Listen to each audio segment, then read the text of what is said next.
want to talk to everybody about fear. You know, a lot of people are afraid of fear. A lot of people are afraid of this word fear. And we got this culture, especially over the past couple of years, we had this big culture into, oh, don't be afraid, and oh no, that's fear, brother, and no, it's okay, it's gonna be all right. You know, but I've observed the same type of people that say they don't have no fear and we never fear, and fear is a liar and all that stuff. The same people that claim they don't have no fear, okay, as soon as they get off the highway and they go through the city, they gotta lock their doors when they're in the middle of the car. I mean, the same exact people, you know. So in real reality, you need some fear in your life, okay? But a lot of us live in environments where fear is not necessary other than people's opinion, okay, right? If you really think about it, if you live in a safe enough environment, you don't have to worry about violence and stuff like that, and money and shelter and all that. The only thing you have to worry about is people's opinion. So at that point, fear is just an inconvenience. But leads me to talk about a problem, okay? The problem is when we don't properly assess the right place for fear and what happens when we don't have no fear, okay? We are designed in a way to use fear to protect ourselves, okay? We can't have courage without fear, because courage by definition is facing what you're afraid of, okay? That's what courage is by definition. So now check this out, okay? I'm gonna use a couple of fighters as examples, okay? Mayweather, okay? Mayweather is the best pound for pound boxer there is, okay? And yet he lived his boxing career with a principle, okay? He didn't go in there and just get hit all the time. He lived with a principle, and he said this. He said one hit could change his whole career. One hit is enough for his whole career to be gone.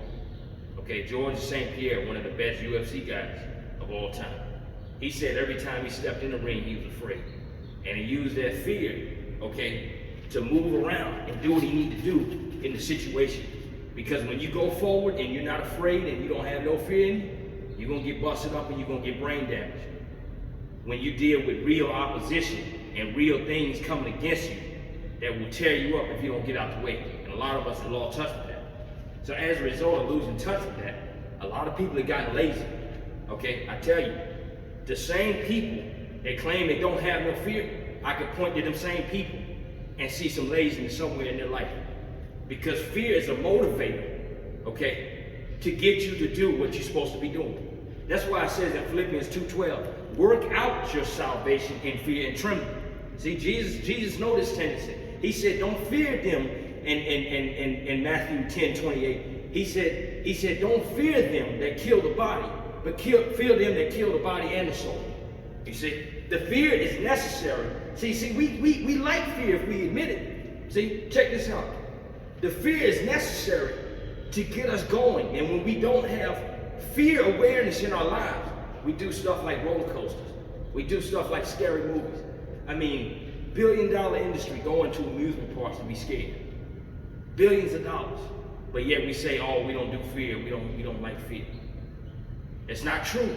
We need that fear to get us going, to get us moving, and to get that adrenaline spooling like it's supposed to. Okay? Now check this out. This is going to be my last point.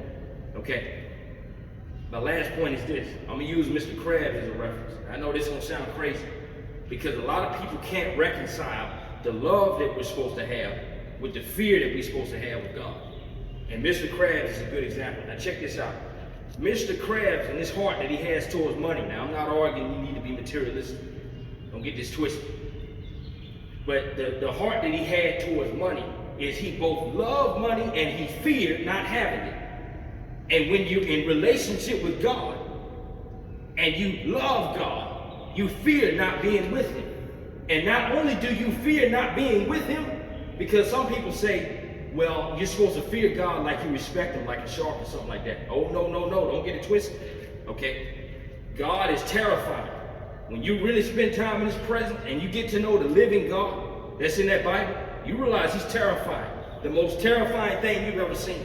And let me tell you something. When I was a kid, I was a very fearful little kid. I was so scared of just a lot of different things. I wasn't scared of everything, but I was scared of a lot of different things. I was so scared of spiders that I wouldn't drink apple juice because I had arachnophobia, that reminded me of the spider eyes. But now through focusing on the fear of God, okay, through just focusing on the fear of God, not focusing on being brave, okay, I've been in a situation recently where somebody threatened to kill me, and I wasn't afraid. God is my witness, and I have another human witness that was with me, okay, because I fear God so much that the only thing I was concerned about in the situation is, hey, did I do right? Did I do what I was supposed to do in the situation? I wasn't worried about them blasting me away. I wasn't worried about it. Not because I'm so brave, but a focus on fear in the Lord and the gospel to orient yourself in the proper way. And you focus your challenge there, and you get all those things in a row, and you use that fear to empower you, okay? Like Mayweather and George St. Pierre and some of the world champion fighters. You put all that together, and you can do some powerful stuff. You can do some brave stuff. And you can face just about anything when the fear is in the right place and not in the wrong place, and you acknowledge that it exists and you use it for your benefit. That's my sermon on the day. Take care.